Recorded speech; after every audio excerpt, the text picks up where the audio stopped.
Hello, hello, hello. Welcome to the Goodbye Human channel. It's Alice J here, reporting live from Europe, where we are currently, as some of you might know, going through the craziest heat wave, and there's no AC here. So if you see little beads of sweat trickling down, don't worry, I'm not going through a panic attack. I'm just sweating my ass off. But it's okay. It's okay. I'm taking a Buddhist approach to this. I can sit in discomfort and still be happy. Look at me. Look at us.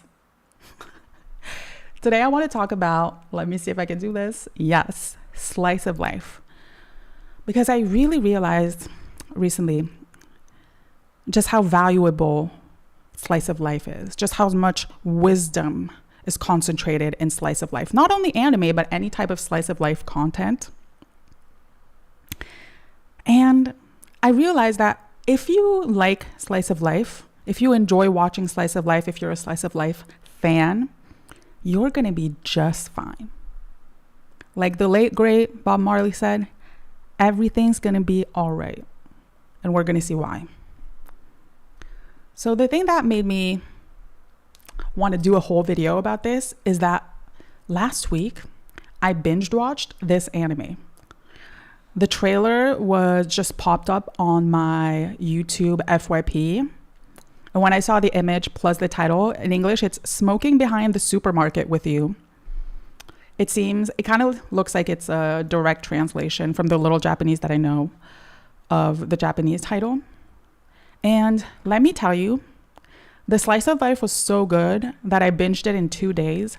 And you know that it's a quality slice of life because it made me realize the value of slice of life as a genre, why it's so goated, and why it is the key in many ways to happiness.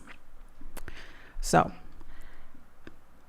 I'm going to go really quickly with this because I'm probably sure that if you clicked on the thumbnail, most of you have watched this or some of it. There's just two characters, okay? Sasaki-san, this guy, as you can see, he's always wearing the same shit. Why? Because he's a Japanese salaryman. He's the regular stereotypical salaryman. He goes to work crazy hours every day. I suspect he's a millennial. No shit.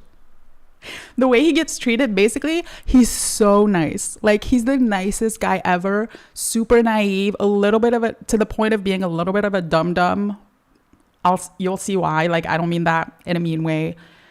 But basically, like, he goes to work for like 12 hours a day and he gets bullied both by his seniors, but also by his seniors. By his juniors. So the boomers are bullying him, but the Gen Z are bullying him. Like he's always catching a stray, but people love him at work because he's always helping everybody. He's always kind. Unlike a lot of people in Japan and Northeast Asia in general, like he doesn't disrespect his juniors, etc., etc. But like another interesting thing about him, which is kind of the whole point of this series, this man smokes at least a pack a day, but from some scenes that I've watched, probably 2 or 3 some days, okay? Like, it's his vice. It's his big vice. Other main character, and don't be confused by the fact that there's 2 names. This is the same girl. Her real name is Yamada, but sometimes she goes by Tayama. And this is where I'm gonna tell you why this Sasaki-san, like, we love him, but he's really, he's so dumb. Basically, her real name, Yamada, she works as a convenience store employee, okay? This is her. But because she works at a convenience store and because this is Japan, the customer service requirements are insane. So she basically has to change her whole look. She hides her ear piercings with bandages. She changes her hairstyle. She takes on a whole other voice. Like, she takes that very stereotypical, like, Japanese girl voice. Like, konnichiwa, hi, arigatou gozaimasu. That voice. Very. Anyway, we're not going to talk about it. It's the culture. It is what it is. But in real life, she's like this. And she loves to smoke as well. And she has this very like deep voice, kind of like Nana in the show Nana. If you know, you know. And so, yeah. But the reason why she has two names is the plot. Okay. The plot is kind of crazy, but also bear with me. So this guy goes to work every day. He's always apologizing, even though he didn't do anything wrong. Very Japanese, Korean, like Northeast Asian hierarchy, corporate structure shit. Okay. So he goes home every day, completely burnt out. And his one happiness every single day is to go to the convenience store in his area and go to the cash register and have this like 2-second interaction with Yamada-san, who's like so cutesy and so loving and sweet and always being like over the top with the customer service, just like, you know what I mean? I don't know how to do it, but if you know, you know. But every now and again, which also very common in those countries, he has to do overtime. And so he goes home much later, and he goes home after her shift. He always checks. But usually when he ends, let's say at 10, 11, she's not there anymore. So one day he's going back home. So he passes by the convenience store. He goes in. It's another lady. It's an old lady at the cash register. He's like, oh, fuck. He goes back home. And on his way home, he walks in a street that's like behind the convenience store.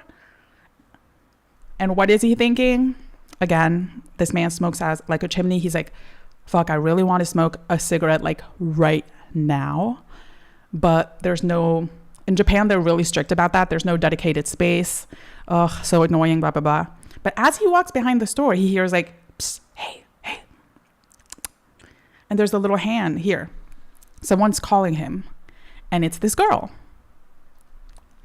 And this is where this man sees this girl, and this girl tells her, oh, he doesn't recognize that it's the same girl. And it's a running gag the whole show. Even she keeps on, whenever he's not here, like when you hear her thoughts, he's always like, how can he not clock that it's me? So she tells him, oh, my name is Tayama, and I'm Yamada's colleague.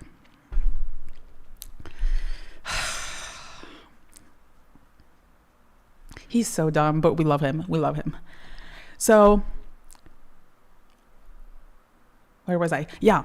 And he's like, oh, okay. He's kind of confused. And she's like, she fully decided to pretend to not tell him during the entire show that she's actually Yamada. And she kind of makes it kind of becomes this thing where like, she pretends to be both. And so when he goes to the convenience store, when she's Yamada, she tells him, oh, Tayama told me blah, blah, blah. And when he goes to see her, when he finishes late and has a cigarette with her after work, he's like, oh, she tells him, oh, Yamada told me blah, blah, blah. This man doesn't clock anything. Insane. And so he's like, so she calls him over like, psh, psh, psh. Hey, you can come. I'm a store employee. You could come. This is the smoking area for the people who work here, but you can come smoke with me. And he, for some reason, he's like, okay. And they start doing this every week. Whenever he works overtime.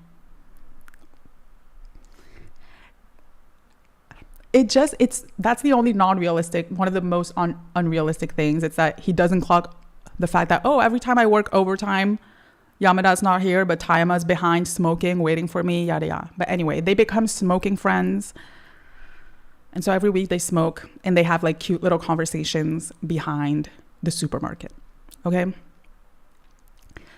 And the reason why this anime is so goated, is so amazing, there's a couple of reasons. First of all, adults. These people are grown adults. There's really a shortage. Like, they should make so many more animes where it's adults. And I understand that it's mostly like the people who have the most time to watch anime are in middle school and high school and university students. But the adult fan base is growing because all the people who watched the animes growing up were adults now, and like it's getting harder and harder to relate to animes where they're freaking 14. Okay, that's just what it is, especially for something like slice of life. I love a high school slice of life, don't get me wrong, but we want to change it up sometimes. Anyway, that's the first reason. The second reason is that, oh my God, I love that they did their own thing. These episodes, it's short. I think it's 12 episodes, but these episodes are 14 to 15 minutes, 16 max. And I love that because I feel like a lot of times series and movies, they just follow the rules and they're like, no, this needs to be 25 minutes. This needs to be 1 hour, 1 hour and a half. Don't get me started on the 3-hour movies. You got to stop with that, okay? This is 15 minutes, which for slice of life, for other genres, I understand that it can be longer, but for slice of life, and especially for what we're going to talk about and the value of slice of life, it's perfect.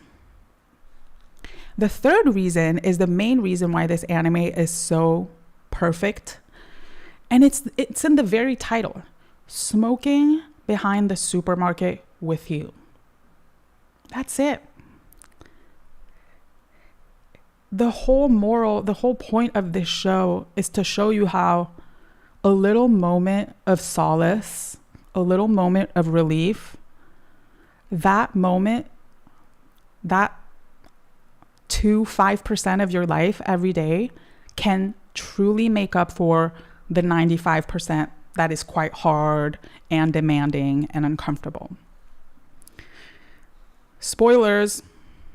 5, 4, 3, 2, 1. Okay.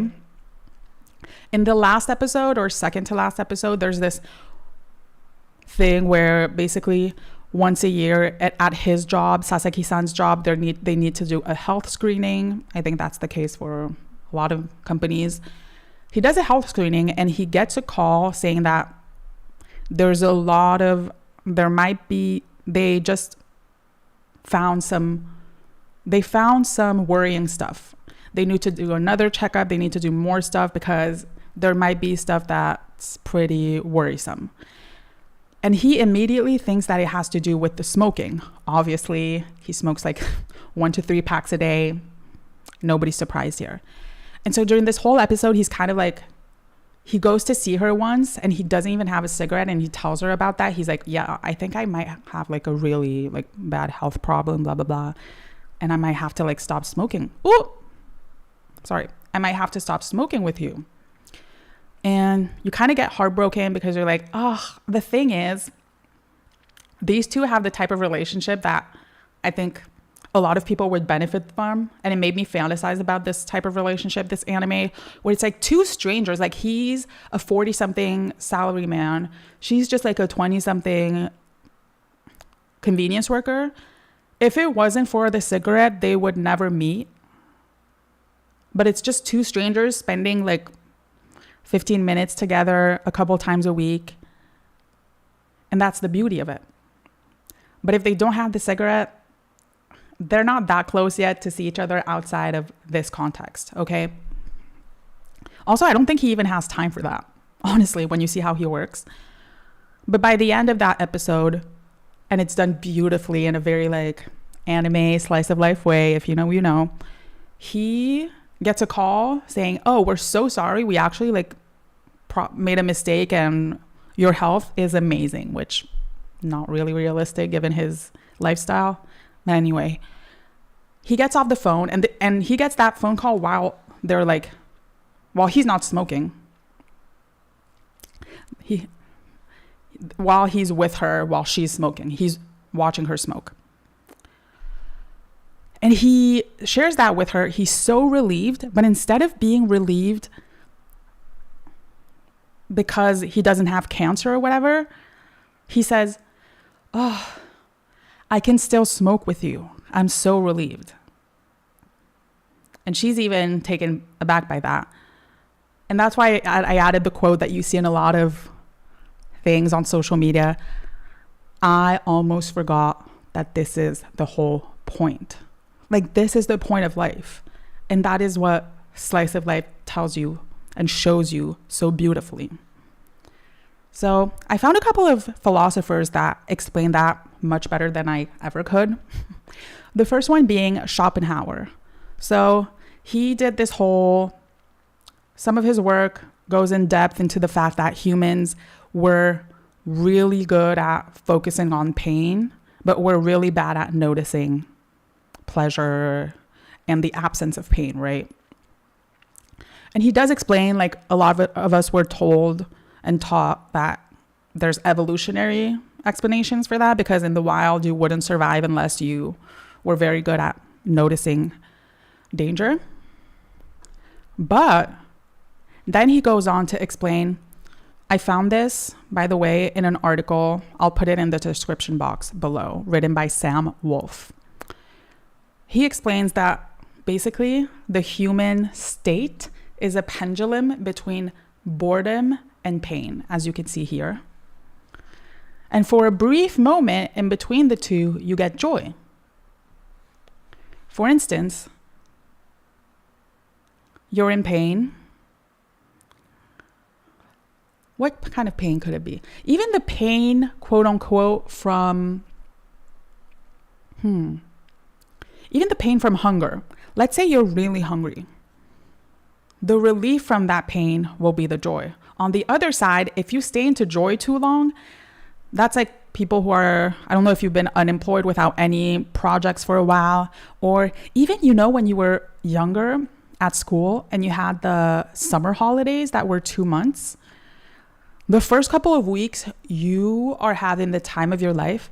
But for me, every time, by the second half of August especially, my friends and I was kind of like, okay, what are we doing today? Same shit. And so joy is supposed to be brief. It's supposed to be the little moments of joy are supposed to be little. They're not, I think in life, we have this idea that life is all about huge, eternal moments of joy. For example, at the end of movies, often it's like, and they lived happily ever after. Really? What about the next day? Okay? It's just unrealistic. And so if you understand that 80% of, it's the 80-20 rule, 80% of your joy will be found in 20% of your moments.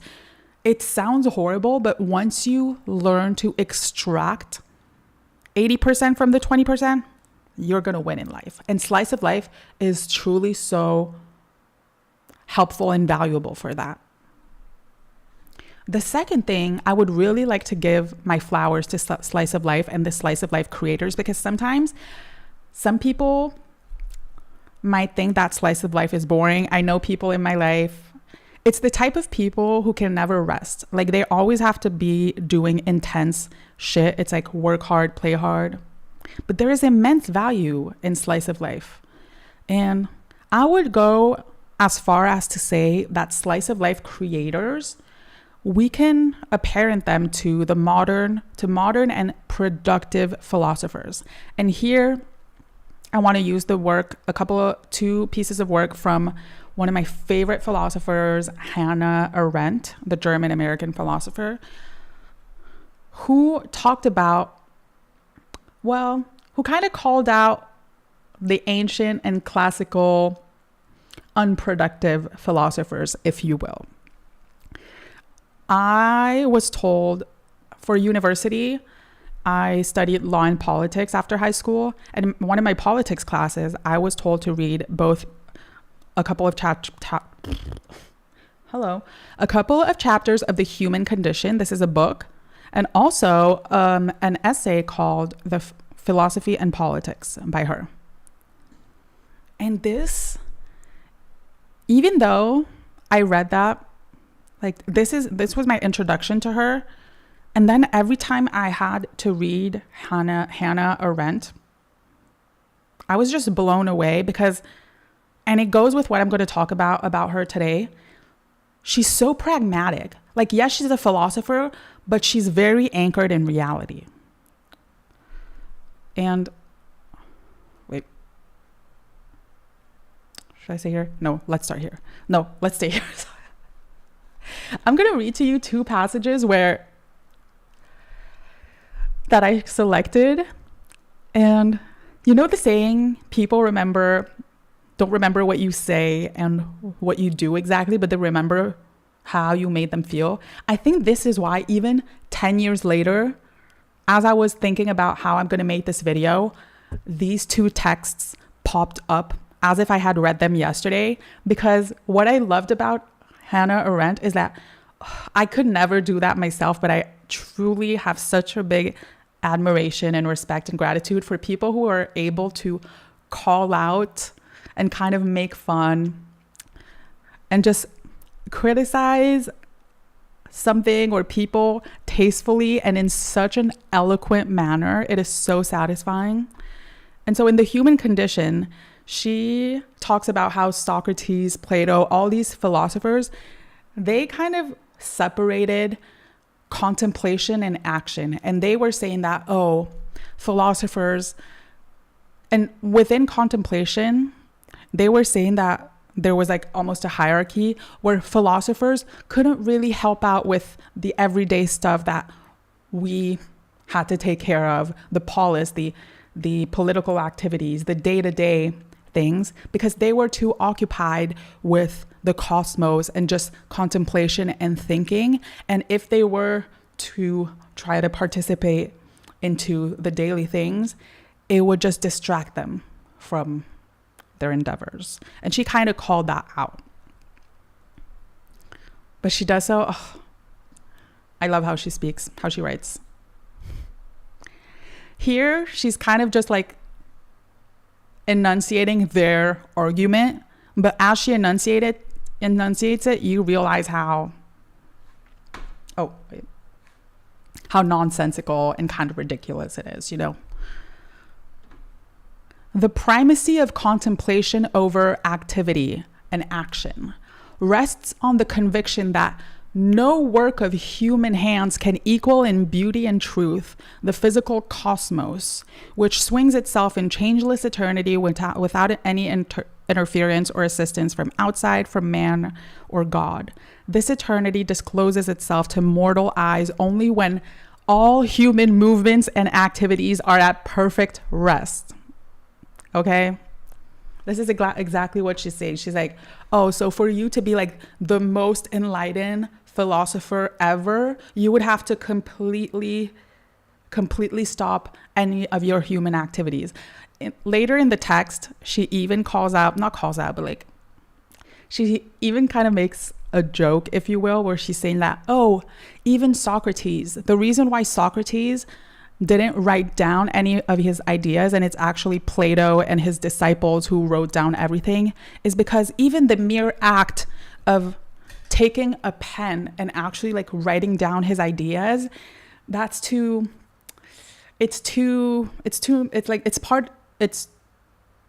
human. It's for us mortal beings, you know?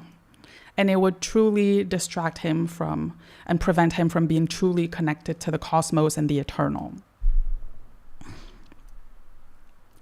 Be freaking for real right now. Like, she called them out. I loved that so much. Whew. I love it. I love it. I love it. I love it. And it's so true. Even today, like when I love philosophy and I love Socrates, I love Plato, but even today when I watch philosophers and stuff, and sometimes on YouTube, you have interesting things where you have, for example, like philosophers who debate therapists, etc. And the thing with the philosophers is that, yeah, okay, you're so smart, you're philosophizing, but how do you apply this to actually deal with what we're going through in real life? And this is what she says in Philosophy and Politics. She says, philosophy drove its adherents out of the polis and made them unfit for it. Like, you have separated yourself so much from the polis, the city, and actual worldly affairs that now you're just not you're not grounded. You're not in touch with reality. And here, even though earlier I talked about Schopenhauer and cited him, and he's a brilliant man for sure, here I kind of used one of his quotes to prove that she's right, because he says, "To be alone is the fate of all great minds." And that is truly, I think, what she's calling out, because it's like, oh, I'm sorry, you're so enlightened that you can't even, like, we can't even understand you, and so you're alone. But what she's saying is, okay, well, you can spend some time developing thoughts and thinking so profoundly in a way that few people could comprehend, but you can also spend some time being a little bit less enlightened and using your wisdom and all of this education that you have and all of this knowledge to actually help out with, I don't know, poverty, injustice, inequality, anything, mental health issues, abuse. You could, but you don't. And so why the heck am I talking about all of this regarding slice of life? It's because she's basically calling them unproductive philosophers, right? But the thing with slice of life, and why I call slice of life creators productive philosophers, is that, first of all, if you create quality slice of life, it first of all shows that you truly have you have acquired the wisdom, which is to truly find the beauty. You don't extract 80% from the 20%, you extract 95% from 5%. When you do really good slice of life, you're able to make me feel like frying an egg is a beautiful moment in life, right? And that is why I call them productive philosophers, because not only do they understand what life is all about, the little moments, connection to others, a smoke break behind a supermarket after a 12-hour day where you just got screamed at all day. Not only have they understood that, but they are productive philosophers because they have the talent and the grit, because it takes a lot of work to make anime. Anyway, they actually put that wisdom, they do everything they can to convey that wisdom to you to a point where, thanks to their art, that slice of life, the people who consume that art, like me, will then have a much better life experience. So that is very productive philosophy. And for that, I wanted to show you a little clip. There you go. When I'm going to edit the video of this stream and play this, I'm probably going to have to use another song because this one is copyrighted, which breaks my heart because it is so perfect for this edit. But listen, I'll do my best to find something that fits the mood. But I will show you a little edit of a bunch of little slice of life moments in anime that will truly show you the value of it, because it's everything that is done in this little edit are things that you do at home. And I watch this, I'm given by the algorithm this type of video all the time because I love it. Because after watching something like this, I go back to my life and I'll like slice a tomato and it'll be like the most beautiful thing ever for me. Okay. Or at least I'll extract even 50% more enjoyment from it. And in our world, with our life, every percent matters. Shall we? Okay.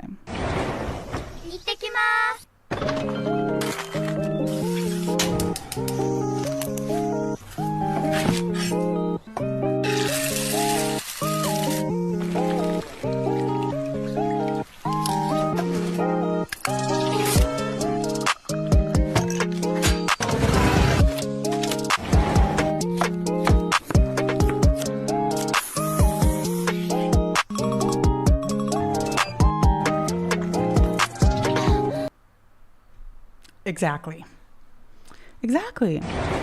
Oh, sorry. How do I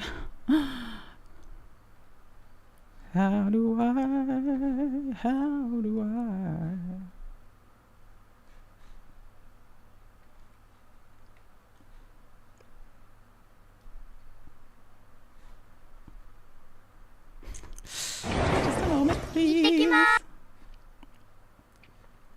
Let me refresh.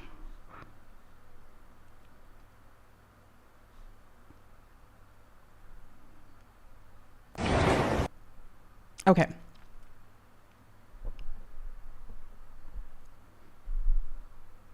Where was I?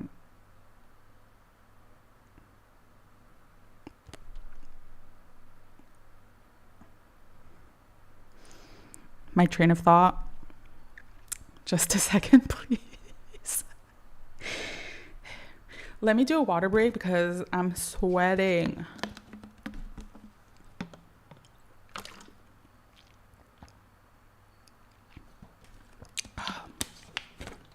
So yes, slice of life. Slice of life is all about the ability to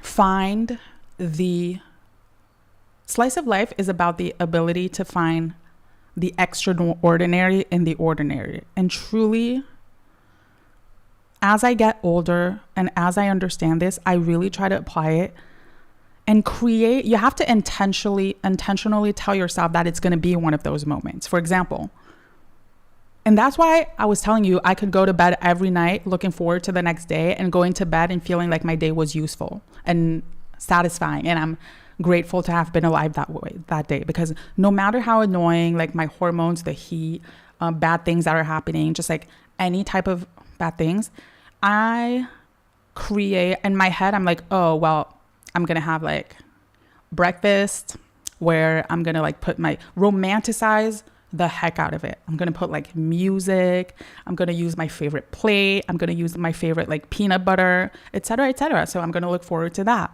Then I'm gonna look forward to like this YouTube video or this series that I'm gonna watch while I'm on my way to wherever, you know.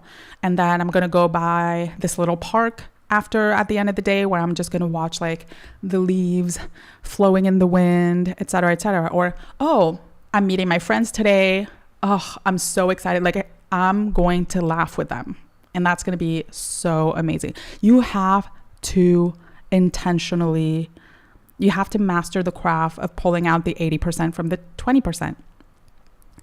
And that is why I'm telling you that if you enjoy slice of life, you already have that in you. Because if you're spending some of your free time watching people living like their regular schmegular life, but because they're really good, but thanks to these productive philosophers have made those regular moments, just like in the clip that we just saw, like so beautiful and so easy to appreciate, you're gonna be all right, because it means that you have it in you to replicate what you enjoy in slice of life in your life.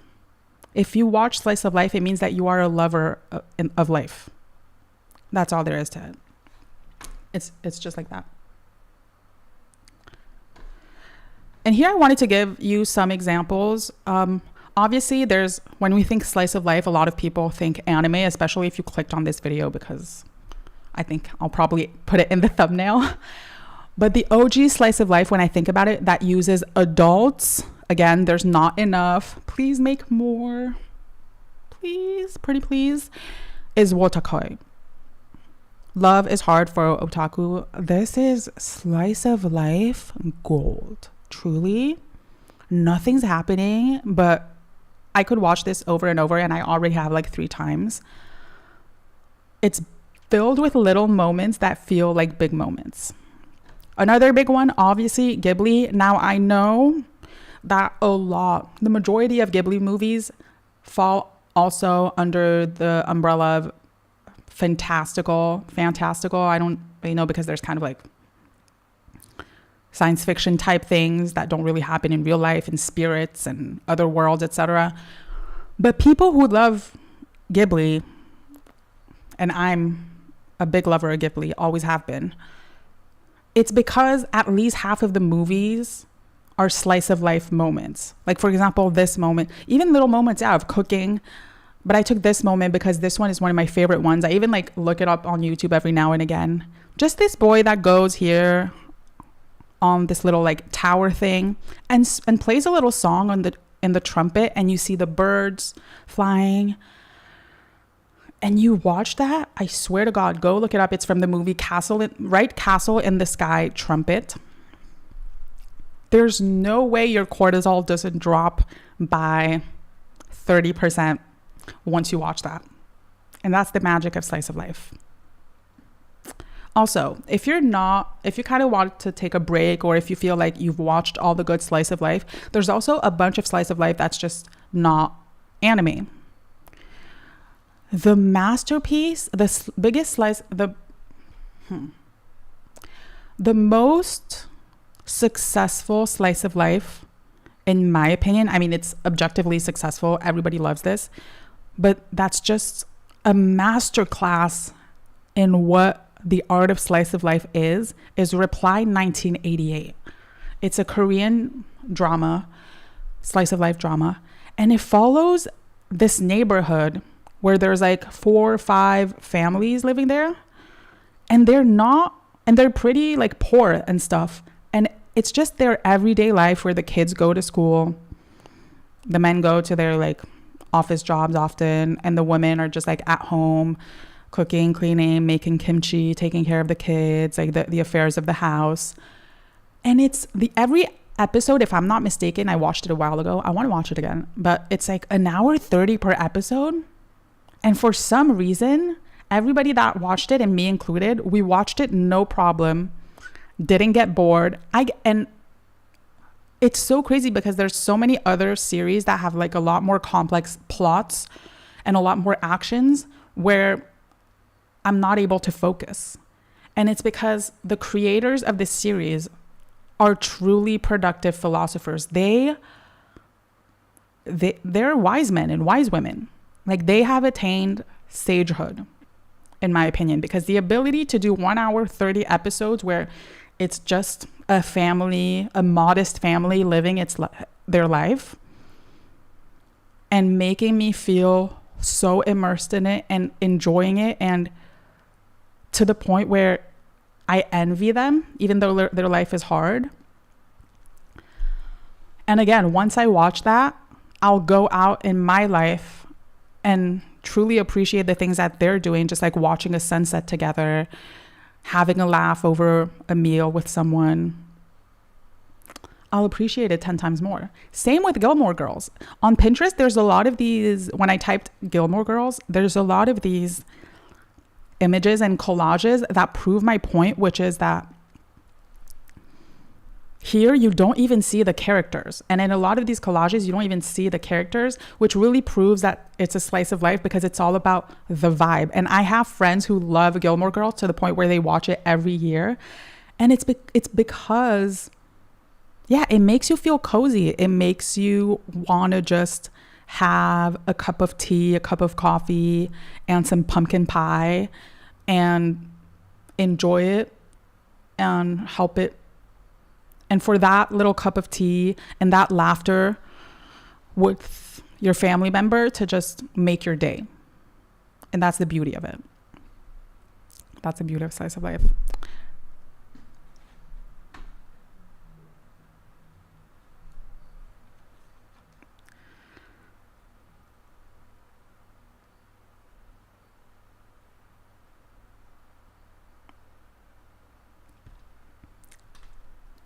Sorry, I had to just check my notes. Guys, I am not in optimal shape, obviously. But yeah, all of this because I really wanted to make this little love letter of a video to Slice of Life, because also not only are Slice of Life creators people that we should be very thankful for, because they are truly helping us to appreciate the tiny moments in what is overall a hard and uncomfortable life, but also Slice of Life helps you understand that the person by your side, the people, if there's someone next to your house, if the little store that you go to every week next to your house, if the cashier or the store assistant there is really nice, that's a huge blessing in your life, and you should cherish those little 2 minutes of small talk that you have, or 5 minutes every time you go there. Every single person, whether it's a person in your life, a family member, a friend, a stranger like that, or every single artist that through a book, a song, makes you appreciate life a little bit more. Every single plant or animal that you see, all of those are gifts to you. They're blessings. Huge blessings. And if you're able, when you see them, to be like, oh, this is a slice of life moment.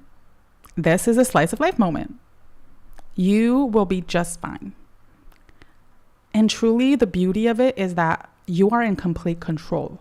You can truly create slice of life moments every single day so that no day feels like it was a complete waste. Isn't that freaking beautiful? It's beautiful. I love it. All right. Well, I'm going to go and create a little slice of life moment from me right now, which is go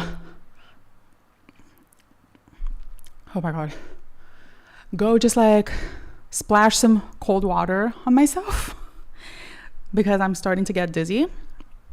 But this was a true joy to make regardless. And thank you so much for watching. I will see you very soon, next week. And I hope you have a beautiful week until then. And yeah, that's it. Bye.